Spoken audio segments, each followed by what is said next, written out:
Today's episode is sponsored by the free-to-play game War Thunder, which I will use to give you visual examples of how German FW-200 Condors hunted Allied convoys during World War II. If you enjoy aircraft just as much as I do, or perhaps you prefer targets like tanks or ships, War Thunder's wide selection of vehicles will have everything you need. Get started with War Thunder by using the link in the description below to sign up for free. More information on War Thunder and your bonus later on in the video. Hello everyone, it's Chris from Military Aviation History, and today I want to talk to you about the Focke-Wulf FW-200 Condor, which is of course an aircraft used by Germany during the Second World War in an armed reconnaissance role against ships and convoys going towards and from Britain. Throughout this period it saw some tremendous success, which of course leads us immediately to the overused Churchill quote right here. Da, da, da. And then eventually it faded into obscurity. So what I'm going to be doing today is, first of all, I'm starting out with a little bit of an introduction into sort of the German ideas of anti-shipping pre-war and at the very start of the war. Then we're going to go into the preparations for the Battle of the Atlantic in order to cut off Britain during that time frame. Then we're going to have a look at the track record of the FW-200 throughout this time. And then we're going to round that up with a discussion on the usefulness and as well as the success and also the failures of the Condor operations during this war. Does that sound like a plan to you? I think it does. Let's get cracking.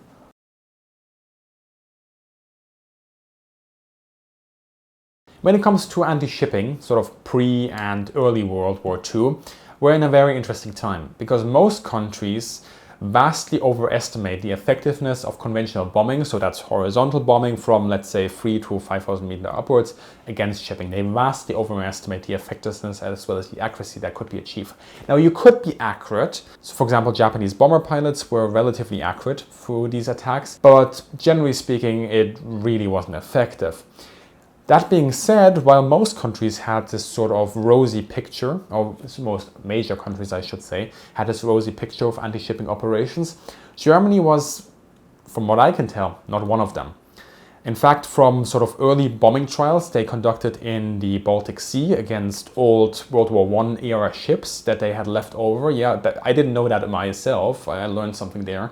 Apparently we did have some like old wrecks left over from the First World War. There's so many wars with Germany, but First World War. And those were used remotely, steered in bombing trials. And beyond that, of course, also some limited anti-shipping operations conducted over in Spain gave the Luftwaffe and also the Kriegsmarine a less rosy picture, let's say. As, in fact, one officer, German officer, puts in a lecture on naval aviation at the time, the experience of the last year show that from about 500 or more bombs dropped over the last years, only 3 hit. I thus consider that conventional high-altitude bombing against ships does not have a reasonable effect on the target. Cue then an obvious emphasis into low-level attacks, dive bombing and also aerial torpedoes. Actually, the Germans started to develop that sort of interest around about the time when they actually started just invading countries left, right and center. But at the start of the war, they really didn't have an aerial torpedo that was worth its salt, with the exceptions of the ones they imported from, yes, Italy. Different story for another time, won't talk about that this time. But of course, the direct pre-war period is also one where we see constant bickering between the Kriegsmarine, Germany's navy, and the Luftwaffe, Germany's air force, on all things flying. And that bickering ends up in a Luftwaffe victory, more or less, which gave them operational control of all things flying, more or less. In the late 1930s, for the Luftwaffe, anti-shipping really was not a priority. Important? Yeah, kind of. I mean, they assumed that every now and then they would probably have to sink a ship, but it was not a priority. What they were focusing on now is building up the force, consolidating their numbers, and preparing for a continental war. And anything beyond that was rubbish. I mean, that's a stark generalization, but I mean, it gets the point across. And that really, if you look at the Luftwaffe in the late 1930s, doesn't really surprise, because in a lot of things, they still had a lot of catching up to do.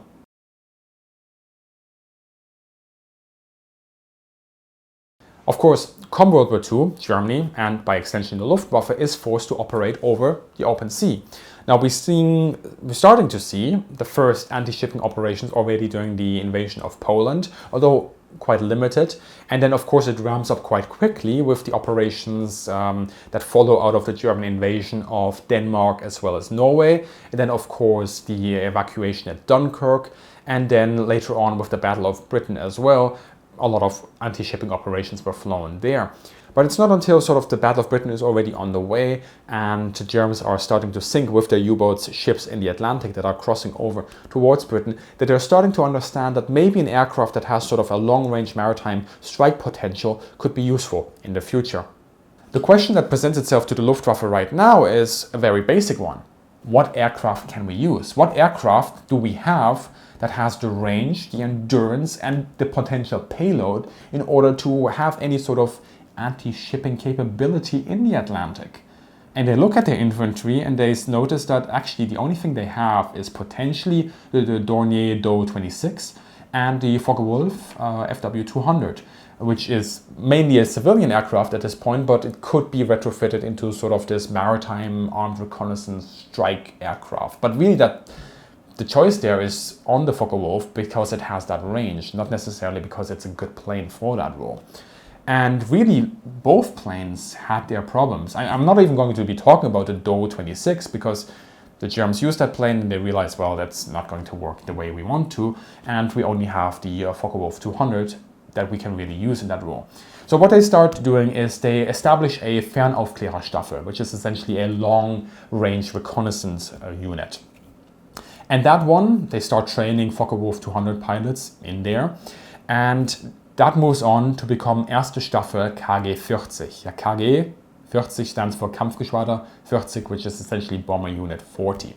And that then, after a short time, becomes Erste Gruppe KG-40, so first group Kampfgeschwader 40. Now, if you know your Luftwaffe, you'll know that the authorized strength of a Gruppe within a Kampfgeschwader was roughly 30 aircraft, depending if you want to include reserves or not. That's the authorized strength, of course. KG-40, Erste Gruppe KG-40, when it was established, had how many planes?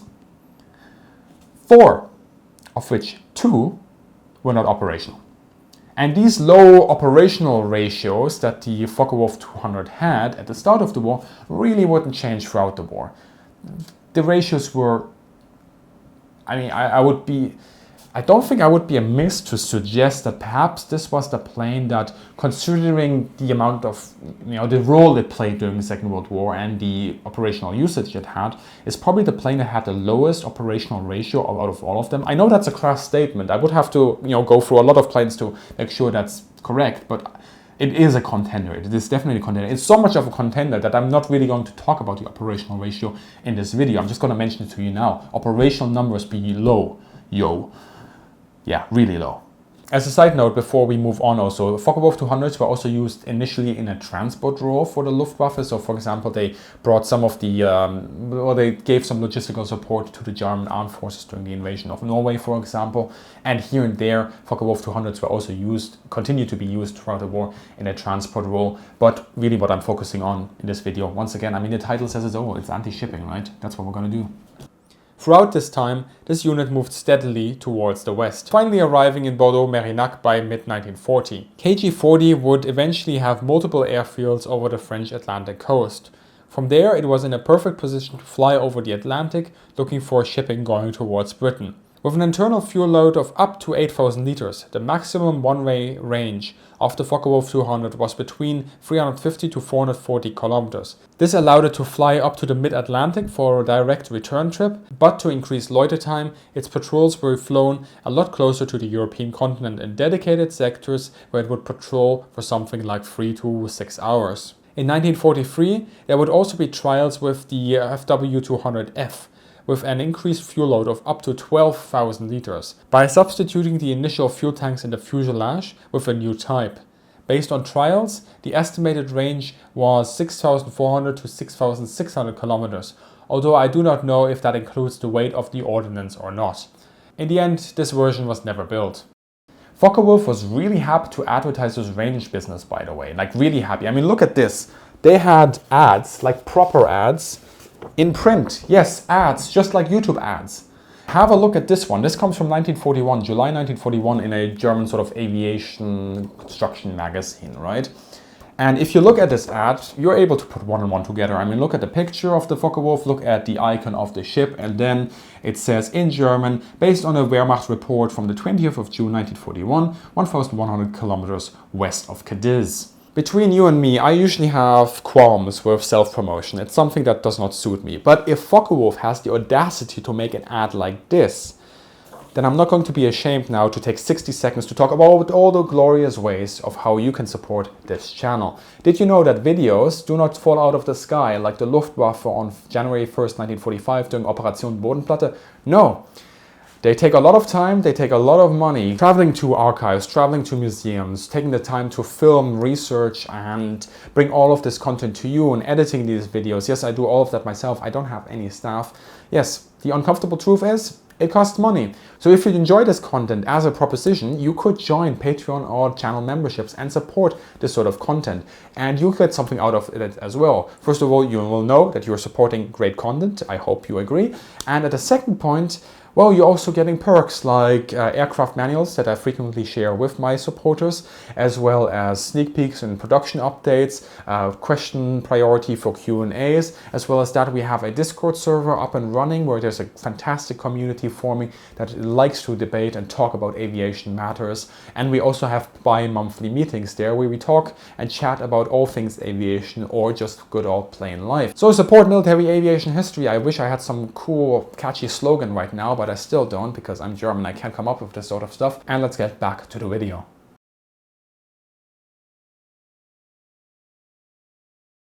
Starting in mid-1940, flying largely against solitary, unescorted ships, the Condors had a relatively easy time. I mean, even the odd armed merchant ship really didn't stand much of a chance. Convoys were almost totally dependent on the Mark I eyeball. In the Atlantic, where visual detection ranges were often just 10 kilometers or less, a Condor at 50 meters height approaching at 290 kilometers per hour would be on top of a target in just 2 minutes. Using the free-to-play game War Thunder here, let's look at the Condor's preferred tactic. It was to come in low and fast with a beam approach. This allowed the aircraft to aim at a large surface area and reduce the chances of a miss. Bombs would often be dropped individually, especially if no defensive fire was observed. This allowed the crews to save their bombs for the same ship if it wasn't hit or sunk, or another ship.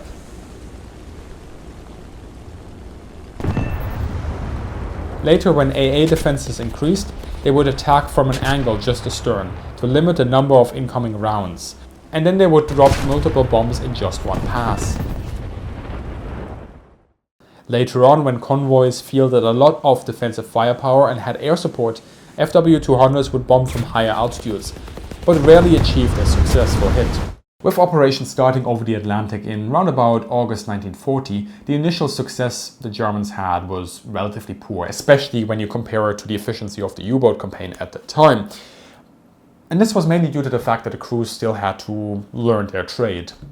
After 8 weeks of limited operations, KG-40 had only sunk 3 ships totaling 11,000 tons and damaged 21 of about 90,000 tons.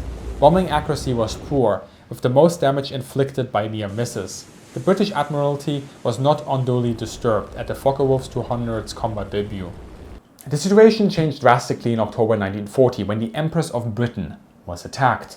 Now this was a large ship, and she had plenty of AA guns as well, and she was imposing, and essentially the Allies or the Brits assumed that, this ship is big enough to handle herself and doesn't really require any sort of protection. But a single Condor swooped in, dropped its bombs and set her ablaze, although probably the exploding ammunition from one of the AA guns helped a bit, and the ship had to be evacuated. Now the Condor did not sink the Empress of Britain, but as the Allies were trying to tow her back into port, this 42-ton behemoth, not 42 tons, 42,000 tons behemoth, was successfully torpedoed. But even though the Empress of Britain was not sunk by a Condor and simply set ablaze, this attack showed how vulnerable ships were to aircraft in the Atlantic. And indeed, follow-up attacks would become ever more successful, as of course the Focke-Wulf 200 crews gained experience with every single attack. And the success that was celebrated by the Condor crews is even more telling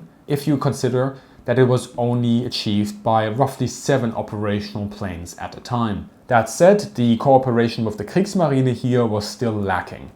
Cooperation with the Navy was superficial. In this early phase, no attempt was made to collaborate or to link U-boats with aerial reconnaissance. In December 1940, the first concrete attempts were made in order to tie in the Condor somehow into the U-boat campaign. And in the discussions that unfolded throughout this time, you have some sort of realistic estimates, but then you also have completely unrealistic estimates. I mean, there's one idea that was like sending out 40 to 50 Condors at a time across the Atlantic and trying to find all these ships and, well, first of all bombing them, but also tying them to the U-boat campaign. But this was a figure that was far from realistic at this point in time, or at any time. The Kriegsmarine also got brief operational control of KG-40, and this is going to be important in just a second. But of course, as you might assumed, this ran counter to one very specific person in the German High Command. That is, of course, Göring, who refused to share any of his planes, like some child in the cinema refusing to share his popcorn, I guess. Going against him was, of course, the Kriegsmarine, who tried to push ever harder in order to tie in the Condors into the U-boat campaign and try to get some cooperation going there. But in February 1941, the Führer sided with the Luftwaffe in Führeranweisung Nummer 23 and essentially told the Kriegsmarine give back operational control of KG-40, which, well, Hitler had essentially given the Kriegsmarine in the first place back to the Luftwaffe. But even though he had done that, the Luftwaffe still was instructed to assist the Kriegsmarine by intensifying their war against British shipping. The aim was to combat British supply lines with the means that were available. Yet the Luftwaffe was not willing to work towards this goal in a collaborative manner. Neither the amount of anti-shipping nor the concentrated bombardment of British harbours increased.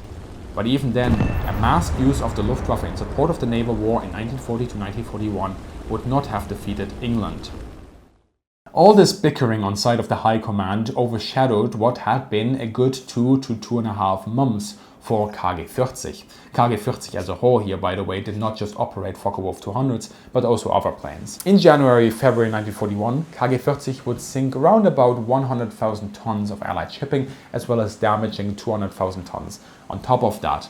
And this is, of course, what caused Churchill to refer to them as the Scourge of the Atlantic. Of course, with so gifted an orator as Churchill and with such an important historical figure that Churchill is, you'll see that quote being thrown around left, right and center when it comes to the Condor.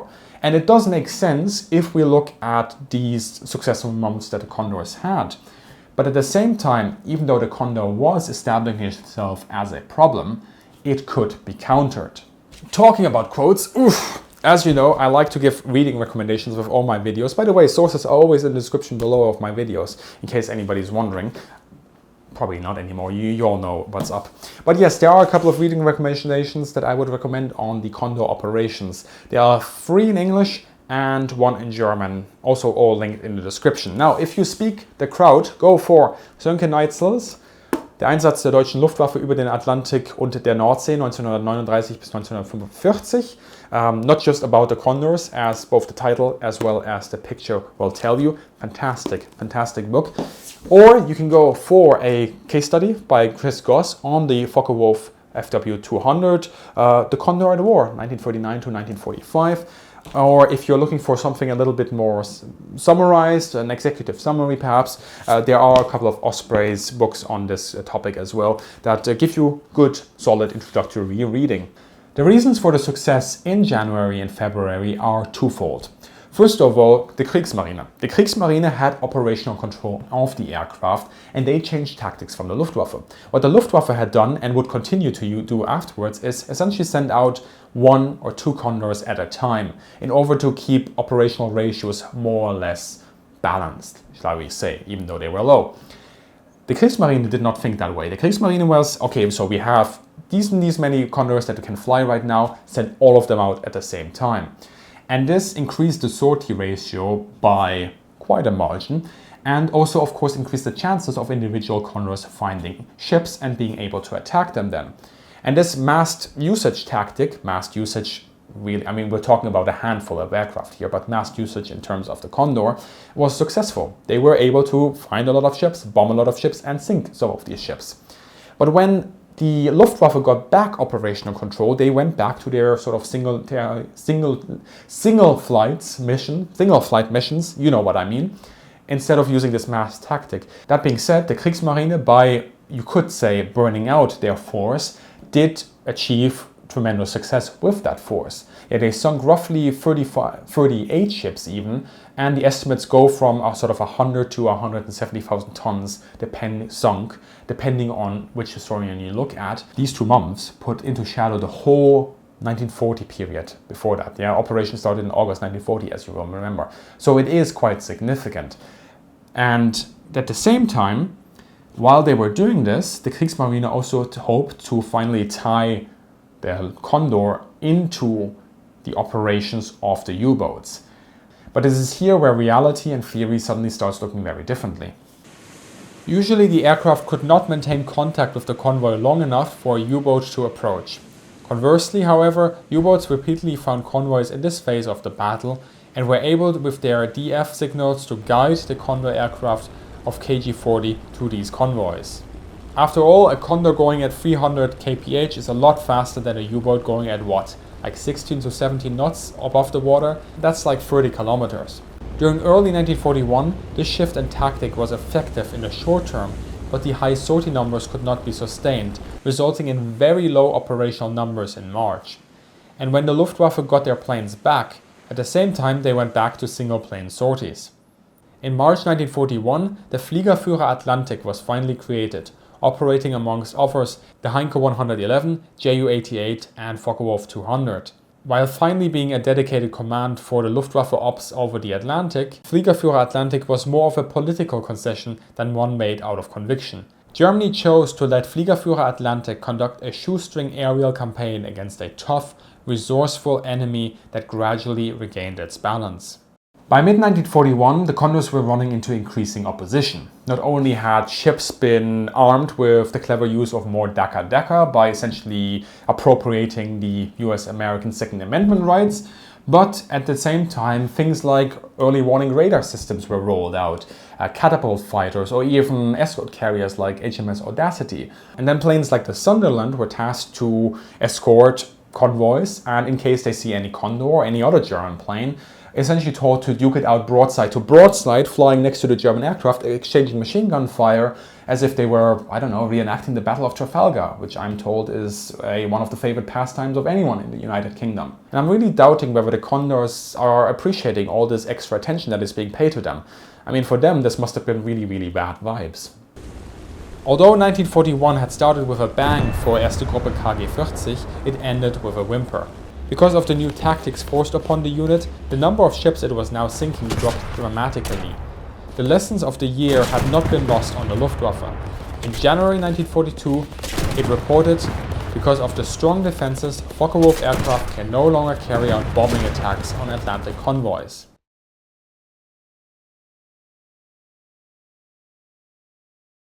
In early 1942, the U-boat campaign escalated with the entry of the United States into the war in December 1941. And while the U-boat crews were celebrating the second happy time, FW-200 Condor crews were reinforced but did not manage to do much substantial. It had been a year of mixed fortunes, with the Geschwader expanding and at the same time operating much further afield on transport tasks as well as its normal maritime roles. However, there were still insufficient numbers of Focke-Wulf 200s and aircraft loss was still hard to make good. By 1943, the Kriegsmarine launches a renewed effort in the Atlantic and they're starting to tie in the Luftwaffe once again in a more clear-cut cooperation. Specifically, the Kriegsmarine does once again get some operational control over the Luftwaffe units in the theater. But while this looks good on paper, you have sort of a more obvious and clear-cut cooperation between the two forces. Once again, at this point in time in the war, reality and theory starts drifting apart. This much anticipated intensive cooperation between the two branches was ended after about 3 months. Significant resources were invested into an operational dead end. And at this point it's really starting to show that Germany does not have the aircraft that the Kriegsmarine actually wants or needs. What is required is a long-range maritime strike reconnaissance aircraft that was purpose-built for that role. What do the Germans have? Well, yeah, they have the Focke-Wulf 200, but it's not really built for that. And then they have another planes. I mean, yeah, sure, they also use Heinkel 111s, they use DO 217s, they even use Ju 88s for this role, but none of them really have the range that the Condor has, whereas the Condor really isn't built for military operations in the first place. So really, when it comes down to it, they have nothing that can fulfill this task from a technical or operational standpoint. There was still success being celebrated throughout this time, but it was getting rarer and rarer. Take, for example, the Convoy Faith. This was one of the most successful, if not the only really successful attack that German Condors have in 1943. And a Condor here is hitting and successfully setting ablaze two ships, namely the Duchess of York as well as the California. And these ships then have to be evacuated before being sunk by their own escort ships. But by now, the Allies were not just happy enough to sit behind their radar, their catapult fighters, their escort carriers and all their AA guns and waiting for the Condors. No, no, no. They went towards the Condors. What they essentially did is a successful counter-air campaign against the Condors. They flew bombing raids against Condor bases in France, and as well as that, planes were patrolling the Bay of Biscay, looking for any sort of German plane that was going out towards the Atlantic in order to shoot it down. And quite a few Condors were lost by this, and it also really minimized the operational freedom that KG-40 had throughout this time. Of course, a lot of faith and hope was put by the Germans on emerging aircraft like the Heinkel 177. But yeah, that didn't go as planned. And if you look at sort of the communications coming out of Fliegerführer Atlantik at this time, they're starting to get more and more desperate. Fliegerführer Atlantik was unable to appreciate the situation realistically. It had little information on aircraft development, knew practically nothing about Germany's industrial capacity, or even of the overall situation on all fronts. In the end, Fliegerführer Atlantik knew that they could not achieve much with the available forces. Only a decisive change in the force's strength would allow it to achieve some results. It was assumed that its own demands could not be fulfilled, but this was never officially mentioned. Going into 1944 then, even though new weapon systems are starting to arrive, I already mentioned the Heinkel 177, but then there's also, of course, the guided bomb Henschel 293. And although these weapon systems were assumed to maybe give the Luftwaffe an edge now, that didn't really materialize. And of course, with the landings in Normandy and the commencing liberation of France, the Condor units and KG-40 and Fliegerführer Atlantik as a whole is just being folded back towards the Reich as quickly as possible. And they start losing out their bases on the coast of the Atlantic, which means that essentially anti-shipping operations are done.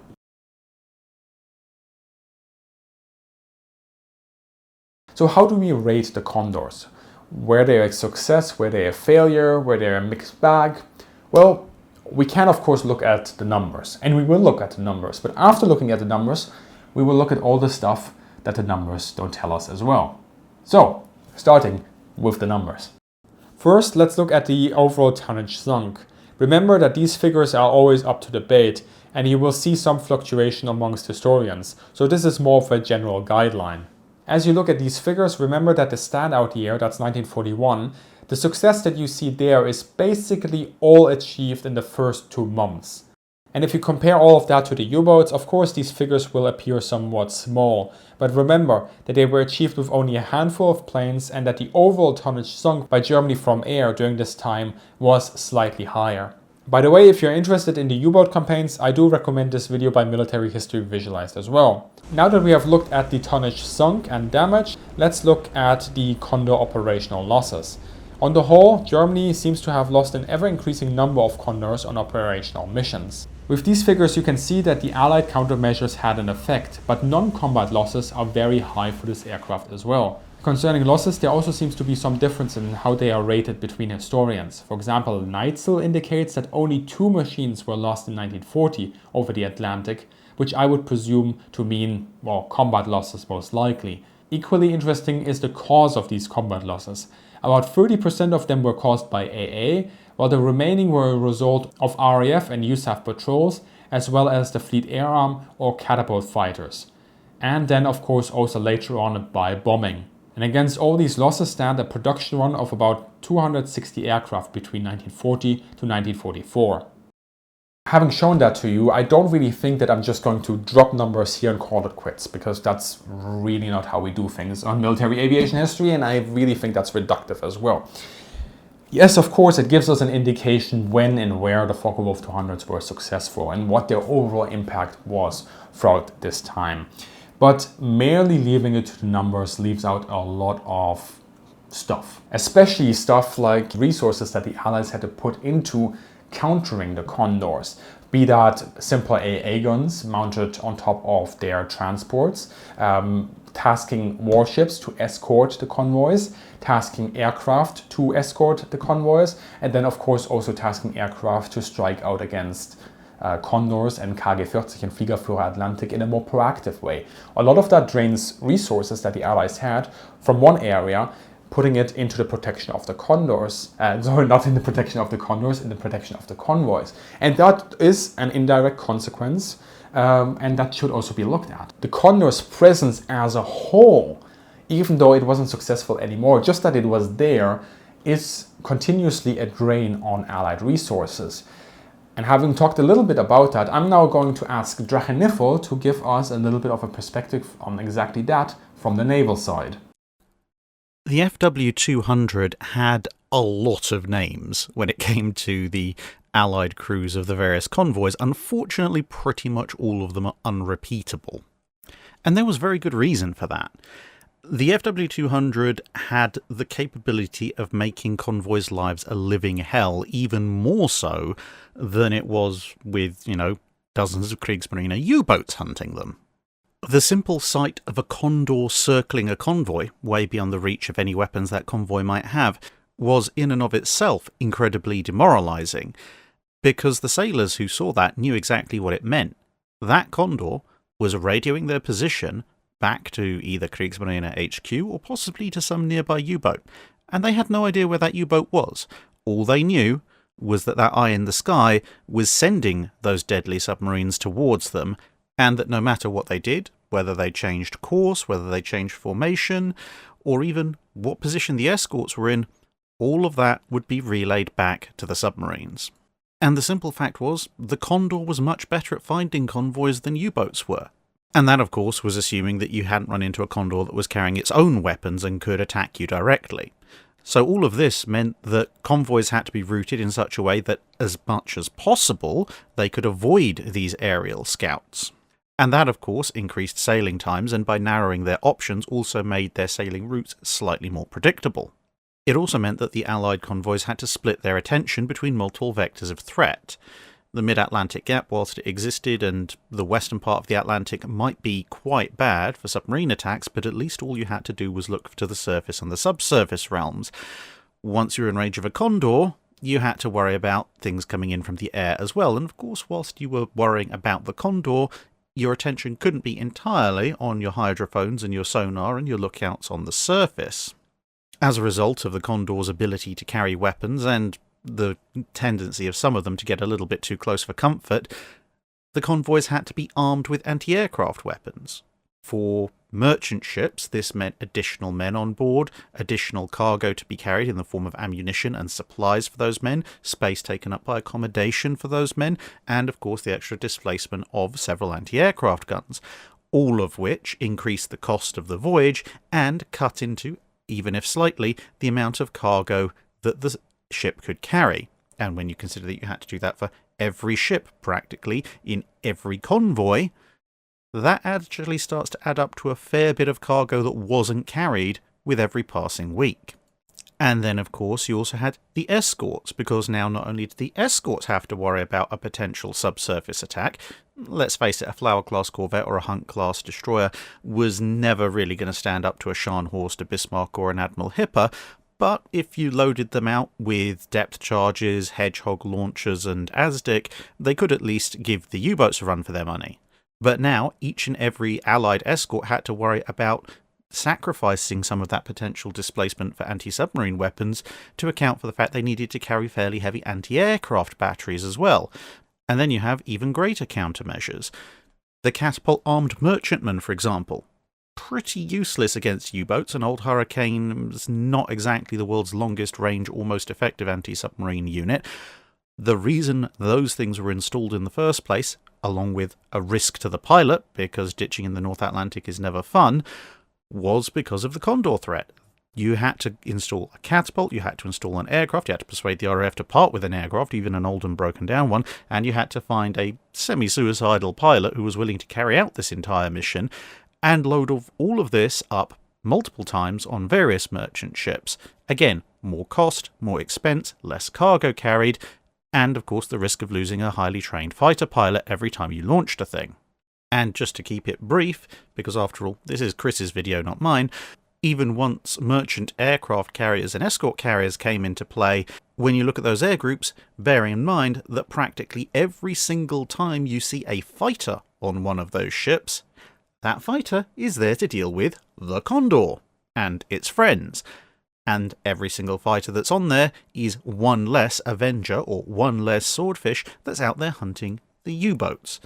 So, simply by their mere existence, Condors could divert huge amounts of resources, not just in absolute terms, but also in terms of directly taking away space, displacement, crew and time that could otherwise have been used to hunt the U-boats, which of course were looking to put their torpedoes into any unprotected hull they could find. So strictly speaking, the mission of long-range reconnaissance, maritime reconnaissance, suited the Focke-Wulf 200, if we are prepared to attach a couple of caveats to that. Now, it had the range and the speed, especially early on, which was good. That's essentially the most or the biggest aspect or the biggest requirement checked off, right? But then it was also a very quirky aircraft. Its civilian origin was obviously a handicap, and it really wasn't built for this sort of operation. Yes, it had the range and the speed, but once you start to weigh it down with extra fuel and bombs, and then throwing it into maneuvers while you're attacking ships or while you're trying to pull away and evade anti-aircraft fire, then you're really putting strain on the aircraft and the airframe that it wasn't built to sustain over a long period of time. That is also one of the reasons why they had such low operational ratios. So as an anti-shipping platform, yes, it had success. It had a short-term shock effect, you might say, on the battlefield. But once that shock was realized, and once the Allies started looking into finding ways to, stop the Condors from doing what they were doing, with the introduction of quite simple countermeasures, they were largely overcome. Regardless of the success that the Focke-Wulf 200 had during the war, it was nothing but a makeshift bomber whose military conversion made it overweight, and it had a fatal tendency to attract structural failures. The Focke-Wulf 200 had a very low operational readiness rate, often as low as 25%. It also suffered from very high level of non-combat losses, at 52%. But then we could of course make the argument of saying, well, maybe they shouldn't have been used as a strike platform, maybe they shouldn't have used bombs and just merely use this as a spotter. And that's a good argument to make, but there's a couple of things that we should keep in mind here. Just because it flies reconnaissance doesn't mean that it gets the information across. That is the first thing I would say here. It's always easy nowadays to assume, okay, a radio signal is being sent, radio signal is being received, it's being translated and then passed up the chain of command, and then you know where the convoys are. Well, it's not that simple. For the crews on the ships, maybe it feels that way. As Dracheniffel correctly pointed out, if a crew on a ship sees a Condor, they are going to be worried that that Condor is going to send out their position.